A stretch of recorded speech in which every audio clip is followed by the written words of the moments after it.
মিলটা অফ ছিল, কালকে রাতে উপরে দিয়েছিলাম আর সকালে অন করতে ভুলে গেছি। তো দেখতেই পাচ্ছ কি নিয়ে আসছি, মাছ। তো রুই মাছ আর এটা কি মাছ জানি না, দেখতে ভালো লাগছে বলে নিয়ে চলে এসেছি। ভাবলাম আজকে নিজেরা রান্না করে খাবো রুমে, এরকম তো কোনো রান্না হয়নি রুমে মাছ খাওয়া। তো আজকে আমরা নিয়ে চলে এসেছি। হঠাৎ করে আমাদের মনে পড়লো, আমরা গিয়েছিলাম অন্য কাজে, হঠাৎ করে আমাদের মনে পড়লো যে না চল মাছ নিয়ে আসি, মাছ খাবো আজকে। অনেকদিন থেকে এইসব নোনা মাছ খাওয়া হয়নি, কারণ সর্ষে তো জানো নোনা মাছ করেই না। তো ভাবলাম তোমাদের সাথে একটু শেয়ার করে দিই, তাই শেয়ার করছি। তো অলরেডি একটা হয়ে গেছে, আমি খাচ্ছি কারণ সকাল থেকে খাইনি কিছু। টাকা পয়সা টাকা দাও, আমি কলেজ গেছিলাম, কলেজে অনেকক্ষণ দাঁড়াতে হয়েছিল, সেখানে ফর্ম ফিল আপের জন্য গেছিলাম আর তাই খাওয়া দাওয়া কিছু হয়নি। আরে ওরকম না রে, এরকম এরকম কাট, গোটা গোটা দাম গোটা গোটা এরকম করে কেটে বের কর, দেখ ধর এরকম করে এরকম করে কেটে, হ্যাঁ এরকম করে।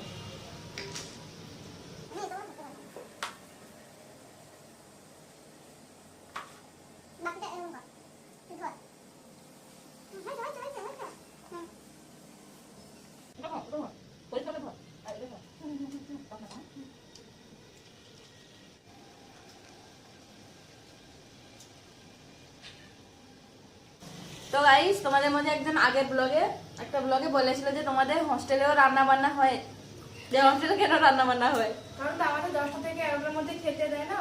তারপর তো কি তোমরা তো জানো যে 10টা থেকে তারপর যে 1টার দিকে তো এমনিতেই খিদে লাগে। আর যেদিন আমরা সুযোগ পাই সেদিন রান্না করি, যেদিন সুযোগ পাই না সম্ভব হয় না। কারণ আজকে কি বলবো 12টার পর আমরা কলেজ থেকে চলে এসেছি বলে, ফর্ম ফিল আপ ছিল বলে সেই জন্য সুযোগ পেয়েছি। আর রুমে দুজন আছি, যবে ছুটি টুটি পাই ফাঁকা থাকি তখন রান্না করে নি, হ্যাঁ। আর যখন খুব খিদা লাগে খাওয়া থাকে না তখন যেটা পাই সেটা করে নি। হ্যাঁ এটাই হচ্ছে আর আমাদের। ভাতটা খুব কম করি, বেশিরভাগ আমরা ডিম ভাজাটা ম্যাগিটা ডিম সিদ্ধটা একটা কম বেশি করে দেয়। আর আমাদের হোস্টেলে এটা এলাও আছে। হ্যাঁ না আমি এটা লাট লাট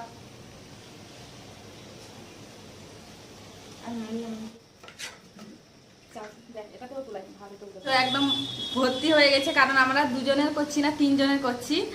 আরেকজন মেয়ের আছে এখানে, সেও চাল দিয়েছে। এরকমই করি এরকমই মিলেমিশে থাকা হয়। হোস্টেলে, না মিলেমিশে না থাকলে আর থাকতেই পারবে, মানে বোরিং লাগবে আর কি।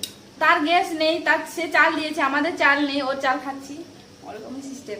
আমাদের চাল শেষ হয়ে গেছে, তো তার মিল অফ আছে, এই জন্য আমাদেরকে দিয়ে দিচ্ছে। আর এখানে তো কুলোচ্ছেই না, বুঝতে পারিনি যে কুলাবে।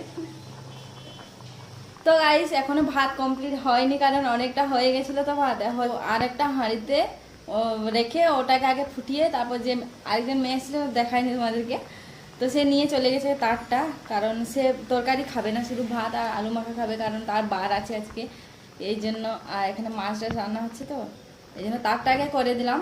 আর এই জন্য মাছটা আমি একদম ধরিনি তখন থেকে। তো কমপ্লিট হয়ে গেছে, এখন আমাদের পালা। ও মধু মাছ ধুতে গেছে আর আমি ভাত, মানে এক গাদা ফুটার পরও দেখতেই পাচ্ছ কতগুলো হয়ে গেছে। তো চলো এখন পেঁয়াজ রসুন আদা এসব রেডি করি, তারপর রান্না বান্না হবে।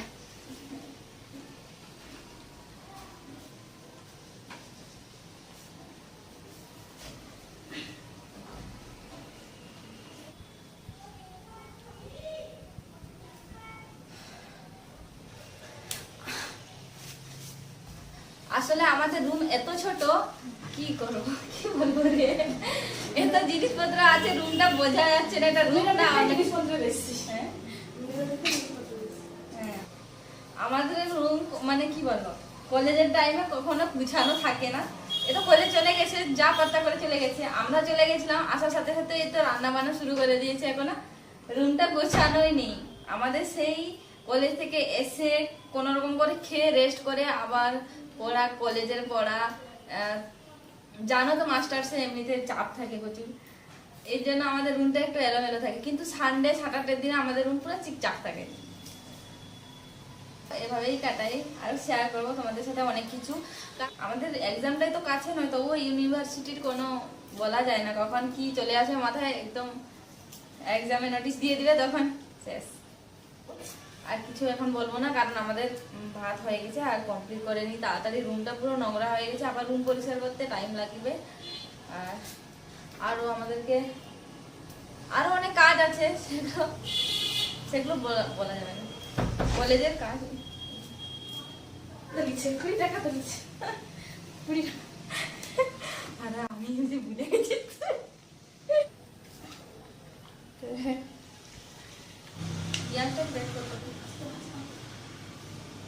এটা জানি না কি মাছ, জানি না কি মাছ, নাম জানি না, দেখতে সুন্দর বলে নিয়ে চলে এসেছি। আর আমরা একজনকে উল্লু বানিয়ে দিয়েছি এটা ইলিশ মাছ, কারণ সেও জানে না, মনে হয় না বলতো ইলিশ মাছ তো দেখতেই না। ইলিশ মাছ যে আমরা খাবো তাহলে হয়েছে। এটা সব থেকে কম দামি মাছ, 10 টাকা না 20 টাকা, 20 টাকায় 300। 20 টাকায় 300, তাই নিয়ে চলে আসলাম, আমি আনতাম না। হস্টেলে তো জানো একটু মেনটেন করে চলতে হবে, না নিজেকেই না খেয়ে থাকতে হবে সারা মাছটা।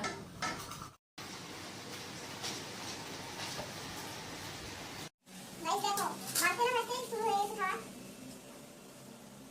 আর আমরা দুজনেই তো খাবো। ও খাবার খাবার মতো নিয়ে ওই তো খিদা লাগছে।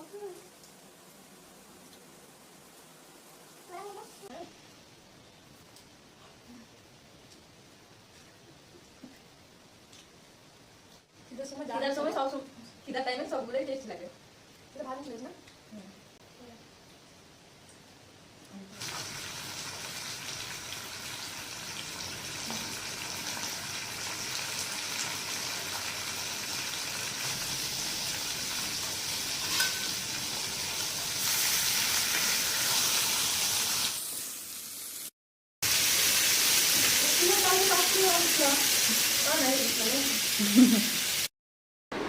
তো গাইস স্নান হয়ে গেছে, রান্না কমপ্লিট হয়ে গেছে, আর কিছু বলার নেই। ফোনে চার্জ শেষ হয়ে গেছে, চার্জ করতে করতেই বলছি তোমাদেরকে। আর এইটুকুই, এখন খাওয়া দাওয়া করবো একদম, আর ওয়েট করতে পারছি না। তো ব্লগটা এখানেই এন্ড করছি। ভালো লেগে থাকলে লাইক শেয়ার সাবস্ক্রাইব করবে, আর সবাই ভালো থাকবে, সুস্থ থাকবে। টাটা।